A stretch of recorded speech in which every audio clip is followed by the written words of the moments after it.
ወንዶች የብልት መታጠፍ ኦር ከርቭ የማድረግ ነገር ሊያጋጥማችሁ እንደሚችል ታውቃላችሁ። ሶ ይሄ ፔሮኒስ ዲዚዝ ይባላል። ኤግዛክትሊ ለምን እንደሚፈጠር አናውቅም፣ ግን የሚታሰበው ምንድነው በግንኙነት ሰዓት ኦር በሌላ አጋጣሚ እዛ አካባቢ መላላጥ ኦር የሆነ ነገር ሲቆስል እሱን ለማዳን ሲል ብልት የመሸብሸብ ነገር እና እዛው ጋር ተሰብስቦ ፕላክ ማለትም ጠባሳ ፈጥሮ ብልትን የማጠፍ ነገር ያስከትላል ተብሎ ይታሰባል። ሶ ይሄ ምን አይነት ጉዳት ያመጣል? አንደኛ በግንኙነት ሰዓት ብልት ሲቆም ህመም ይኖረዋል፣ በግንኙነት ሰዓት ያማል። እየቀጠለ እየባሰ ደግሞ ሲመጣ ብልት መቆም ላይ ችግር ሊያስገጥማችሁ ይችላል። ሶ አብዛኛው ጊዜ ይሄ የሚፈጠረው እድሜ ከ40 ዓመት በኋላ ነው እየተባባሰ የሚሄደው። ሶ እንደዚህ አይነት ነገር ሲያጋጥማቸው ወንዶች ደግሞ የመደበቅና ያለማሳየት አይነት ነገር ነው ያለው። ስለዚህ ማወቅ ያለባችሁ ነገር ምንድነው? ይሄ መታከምና መስተካከል የሚችል ነገር ነው። ስፔሻሊ የመጀመሪያው እስከ 6 ወር እስከ 1 ዓመት አይታችሁት ምንም ለውጥ እያያችሁ ካልሆነ ወደ ህክምና ማዕከል በመሄድ PRP የሚባል ህክምና ማግኘት ይቻላል። ሶ PRP ምንድነው? ኖርማሊ ከዚህ በፊት ማወርቻለሁ ልክ ደም ዝውውር ላይ ጠባሳ የምታድነዋ ፕሌትሌት የምንላ ፓርት አለቻ ከደማችሁ ላይ ወስደን ፕሌትሌቷን መነጥርና እዚህ ጋር ጠባሳ ደርሷል፣ ሶ ይህንን ፓርት አድኝ ብለን ወደዛ እንልካታለን። በሱ መስተካከል ይቻላል። መሳቀቅ የለባችሁ፣ ምክንያቱም ዝም እየተባለ ከመጣ ብልት መቆም ላይ ጉዳት እያደረሰ ስለሚመጣ ማለት ነው። ቤት ውስጥ ያለው የግንኙነት ድባብ ደስ የሚላችሁ ካልሆነ ማለት ነው፣ ስለ ልቦናዊ የሚመስሉ አልጋ ላይ የችሎታ ማነስ ሊያጋጥማችሁ ይችላል። ቶሎ መጨረስም ሆነ የብልት አለመቆም ችግር። ያንን ነገር ለማስተካከል ብዙ አይነት ነገሮች ማድረግ ትችላላችሁ። ከባለቤታችሁ ጋር ማውራት የመጀመሪያ ህክምና ሆኖ ማለት ነው። ከዛ በኋላ በቤታችሁ ውስጥ የተለያዩ ነገሮችን መሞከር ትችላላችሁ። ለምሳሌ ያሉ ላይቶችን መጠቀም ግንኙነት ድባቡን ቤት ውስጥ ያለውን ያስተካክለዋል። ከዛ በኋላ ከግንኙነት በፊት ወይ ብቻህን ወይ ከባለቤት ጋር ሙቅ የሆነ ሻወር መውሰድ ለግንኙነት ያለውን ጡንቻ ሪላክስ ስለሚያደርግ ግንኙነት ላይ ያላችሁ ነገሮች ከፍ ሊያደርግላችሁ ይችላል። ከግንኙነት በፊት እንደ ሀባብ እና ዳርክ ቸኮሌቶች መመገብ ለብልት መቆማችሁ ትንሽ አቅም ሊሰጣችሁ ይችላል። ከዛ በኋላ ደግሞ ሪላክስ ያደረገ ነገሮች ማድረግ። ስለዚህ ግንኙነት ብዙ ጊዜ ፕላን ባታደርጉትና እንደ አጋጣሚ ወይም እንደፈለጋችሁት ቀን ሳይወሰንለት ብታደርጉት ጭንቅላታችሁ የሚጨነቀውን ነገር ጭንቀቱን ይቀንሳል ማለት ነው። ባለቤታችሁ ደግሞ ቤት ውስጥ ብዙ አይነት ነገሮችን በማዘጋጀት በተለይ ደግሞ ሽታ፣ ቆንጆ ሽታ ያላቸው ነገሮች ምናምን ስትረስን ስለሚቀንሱ ቤት ውስጥ ያሉትን የግንኙነት ድባቦችን በማስተካከል የባልየውን የግንኙነት ፍላጎትም ሆነ ችሎታ ማስተካከል ይቻላል ማለት ነው። ግን ውጭ ያለው የስራ ጭንቀት ቤት ውስጥ የሚገባ ከሆነ ቤት ውስጥ ያለው የግንኙነት ድባብ ብዙ ጊዜ ማይደቅም ከሆነ በዛ ላይ ደግሞ ከባልና ከሚስት መካከል ብዙ አይነት ችግሮች ካሉ ስለ ልቦናዊ የሆኑ የስንፈተ ወሲቦች ሊያጋጥማችሁ ይችላል።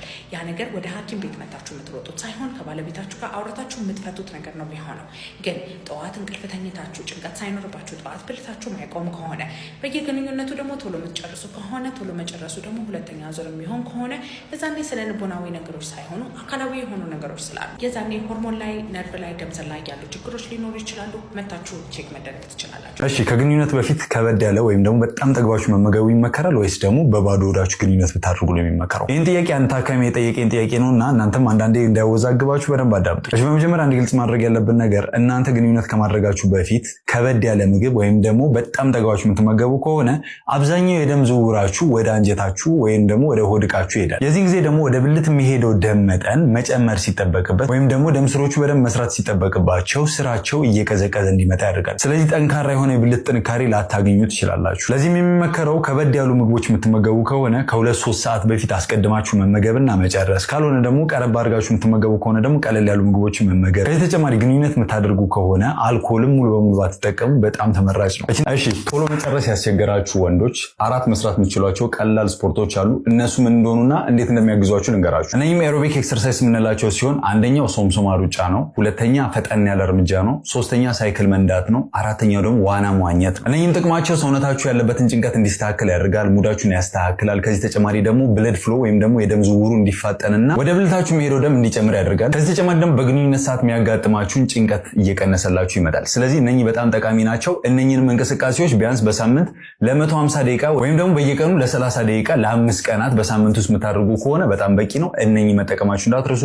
ከመቶ ሰዎች 10 ላይ ሊከሰት የሚችል መድኃኒት ለማስጀመር ወይ ላለማስጀመርም ግራ የሚያጋባ የክሊኒካል ሲቹዌሽን ነው። ሰብክሊኒካል ሃይፖታይሮይዲዝም ይባላል። ዛሬ በዚህ ቪዲዮ መቼ ነው ህክምና የምናስጀምረው ሚሊዮን እንመለከታለን። ቪዲዮ እስከ መጨረሻው ተከታተሉ።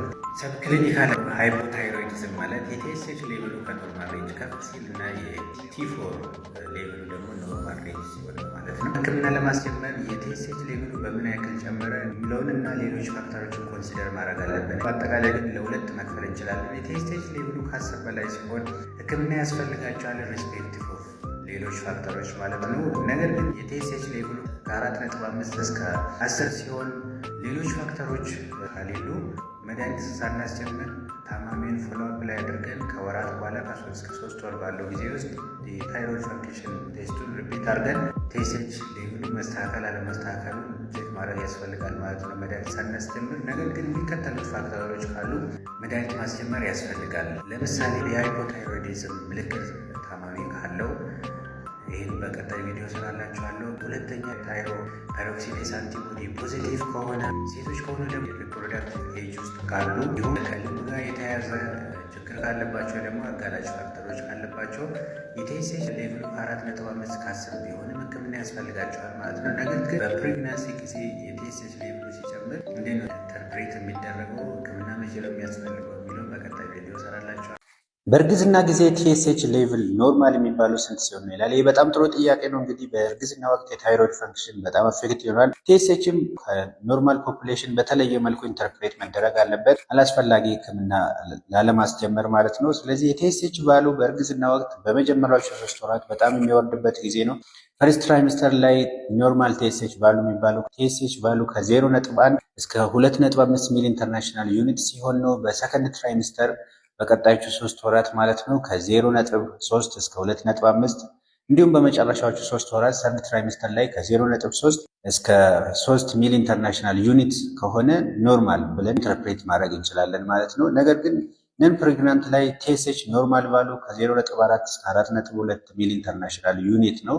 ከመጽሐፍ ቢለያይም ማለት ነው። ጥቅል ጎመን ነው ወይስ ጎመንን መመገብ ነው እንቅርትን ሊያመጣ የሚችለው ይላል። ይህ በባለፈው ስለ እንቅርትና ስለ ጎመን ተያያዥነት በሰራሁት ቪዲዮ ላይ የተጠየቀ ጥያቄ ነው። ይህንን ጥያቄ ከመመለሴ በፊት ከዚህ በፊት ስለ ጎመንና ስለ እንቅርት ተያያዥነት የሰራቸውን ሁሉንም ቪዲዮዎች እንድትመለከቱት ጋብዛቸዋለሁ። ምክንያቱም ጎመንን መመገብ በቀጥታ እንቅርትን ያመጣል ወደሚለው ድምዳሜ እንዳትደርሱ ማለት ነው።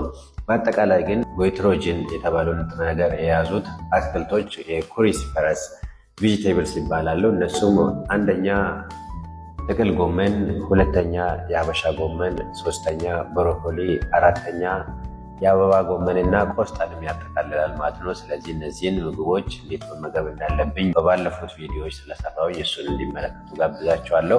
የታይሮይድ ሆርሞን መድኃኒት ወይ ደግሞ ሌቮታይሮክሲን የሚባለው መድኃኒት ስንወስድ ማድረግ ያሉብንን 4 ጥንቃቄዎችን ዛሬ ነግራቸዋለሁ። ቪዲዮ ላይክ፣ ሼር፣ ኮመንት እና ሪፖስት ማድረጎትን እንዳይረሱ። የመጀመሪያው መድኃኒቱ መወሰድ ያለበት ጠዋት ሁሌ ከቁርስ በፊት ከ30 እስከ 60 ደቂቃ አስቀድመን ነው። ሁለተኛ መድኃኒቱ ሁሌም በተመሳሳይ ሰዓት ነው መወሰድ ያለበት። ምናልባት ዶዙን ሚስ አድርገን ከሆነ ወይ ደርሰን ከሆነ ባስታወስንበት ጊዜ መውሰድ ያስፈልጋል።